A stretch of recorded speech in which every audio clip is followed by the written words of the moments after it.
If you think you're untouchable, visit these 3 places: a hospital, a funeral home, and a graveyard. You will see what really matters in this life. Chukwudi had seen wealth. He had touched money in a way many could only dream of.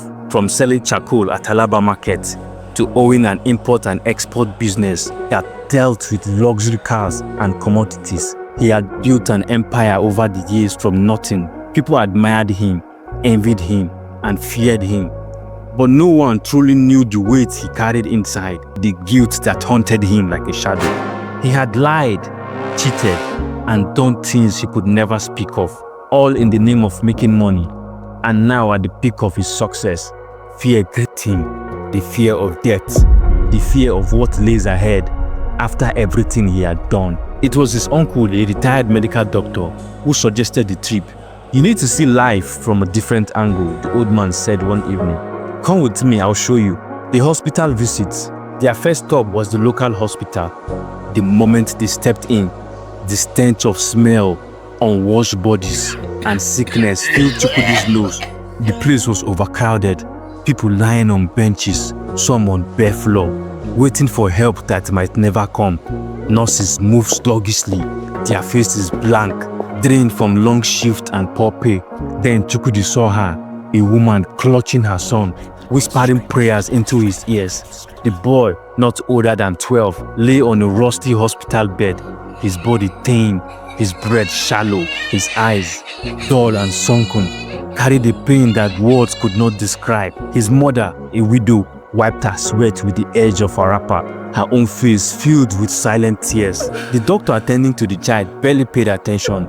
"Madam, buy medicine or take him home. We can't do anything more than this." His tone was cold, almost indifferent, like he doesn't care about the child's life. "Oh," the woman went on her knees. "Please help me.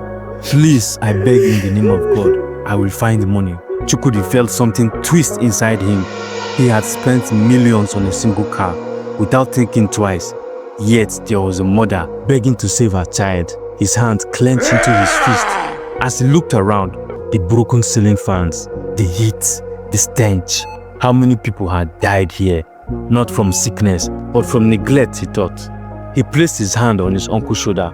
"Let's go," he said. The next stop, the funeral home, broken only by occasional muffled sobs of grieving families. Chukwudi watched as workers went about with their job like it's nothing, washing bodies, wrapping them and preparing them for burial. He stood there frozen as they rolled in another body. A man once powerful, feared, now nothing more than flesh, waiting to be buried. He thought of what his friend had said back in 2018 when their colleague passed.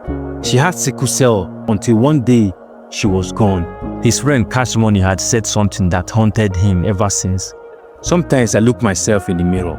A big boy like me, one day I will pass, and some strangers will just be moving my body up and down like some piece of meat. Oh, this life no balance," he thought. Chukwudi swallowed hard. In this room, there were no billionaires, no big men, no status, just bodies, empty, lifeless bodies. The final stop, the graveyard. His uncle simply walked around. "This is where we will all end up, no matter how rich and powerful." Chukwudi stared at the tombstones, his heart pounding. Some graves were well kept, others were abandoned. The names were barely visible. He thought of all the people he had wronged, all the things he had done in the name of success, all the names he had destroyed and the lives he had ruined. He had spent years chasing money, but what was it worth if this was the end? His uncle sighed. "The real question is, will you rest in peace, or will the weight of your past follow you even after death?"